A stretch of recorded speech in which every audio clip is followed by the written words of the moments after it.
ବାଲେଶ୍ୱର ସହରର ସମାଜସେବୀ ତଥା ଧର୍ମପରାୟଣ ମହିଳା ଶାନ୍ତିଲତା ଦାସଙ୍କ 80 ବର୍ଷ ବୟସରେ ପରଲୋକ ହୋଇଯାଇଛି। ଦୀର୍ଘ 5 ବର୍ଷ ଧରି ବାର୍ଦ୍ଧକ୍ୟଜନିତ ସମସ୍ୟାରେ ସେ ପୀଡ଼ିତ ଥିଲେ।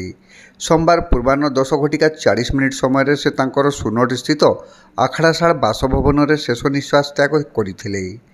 ମହୁଲି ପଡ଼ିଆ ଶ୍ମଶାନରେ ମର୍ଯ୍ୟାଦା ସହ ଶେଷକୃତ୍ୟ ସମ୍ପନ୍ନ ହୋଇଛି। ତାଙ୍କର ଏକମାତ୍ର ପୁଅ ଦେବାଶିଷ ଦାସ ମୁଖାଗ୍ନି ଦେଇଥିଲେ। ଶାନ୍ତିଲତା ସୁସ୍ଥ ଅବସ୍ଥାରେ ଥିବାବେଳେ ଦୀର୍ଘ ଦଶନ୍ଧି ଧରି ସମାଜସେବାରେ ନିଜକୁ ନିୟୋଜିତ କରିଥିଲେ। ସେ ଜଣେ ମେଳାପୀ, ମିଷ୍ଟଭାଷୀ ଓ ହୃଦୟବାନ ବ୍ୟକ୍ତି ଭାବେ ସାରା ସହରରେ ପରିଚିତ ଥିଲେ। ତାଙ୍କର ବିୟୋଗରେ ସ୍ଥାନୀୟ ଅଞ୍ଚଳରେ ଶୋକର ଛାୟା ଖେଳିଯାଇଛି। ତାଙ୍କ ଭଳି ଜଣେ ଉଦୀୟମାନ ସମାଜସେବୀ ଓ ପରୋପକାରୀ ମହିଳାଙ୍କ ନିଧନରେ ଖାଁ ଖାଁ ଲାଗୁଛି ଗାଁ ଦାଣ୍ଡ।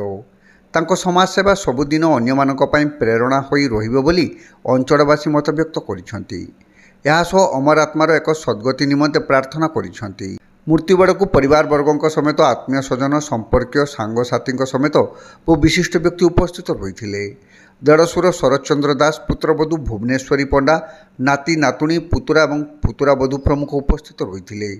ପୂର୍ବତନ ବିଧାୟକ ସ୍ୱରୂପ କୁମାର ଦାସ, ପୌର ଉପାଧ୍ୟକ୍ଷ କୈଳାସଚନ୍ଦ୍ର ସେଠୀ, ବାଲେଶ୍ୱର ପ୍ରେସ୍ କ୍ଲବର କାର୍ଯ୍ୟକାରୀ ସଭାପତି ତଥା ବରିଷ୍ଠ ସାମ୍ବାଦିକ ରଞ୍ଜନ ବାଗ, ଯୁବନେତା ରିତିକ ଜି, ବାଲେଶ୍ୱର ପୌରପାଳିକାର ପୂର୍ବତନ ଉପାଧ୍ୟକ୍ଷ ମନୋଜ କୁମାର ରାଉତ, କାଉନସିଲର ମିତା ପଟ୍ଟନାୟକ, ମୀନା ମହାନ୍ତି, ସନ୍ଧ୍ୟାରାଣୀ ଜେନା, शेख आयुब शिबू, कार्तिक साहू, शेख आंसार चिंटू, पूर्वतन काउंसिलर विश्वजित महापात्र, शाकिर खान, धीरेन नायक, धीरेन्द्रनाथ चौधरी, सुकुमार पाणिग्राही, संजय बेहरा, सत्येन्द्र दास, श्रीकृष्ण दास, पंचानन माझी, मदन मोहन दास प्रमुख बहु विशिष्ट व्यक्ति अंतिम दर्शन में सामिल होते। सका बेला मुझे हॉर्लिक्स खुएली। हॉर्लिक्स खुई सारा सी निश्वास टिके जोर नेले। 10टा पाखापाखि से हॉर्लिक्स खाई 10:20 शेष निश्वास त्याग करदे।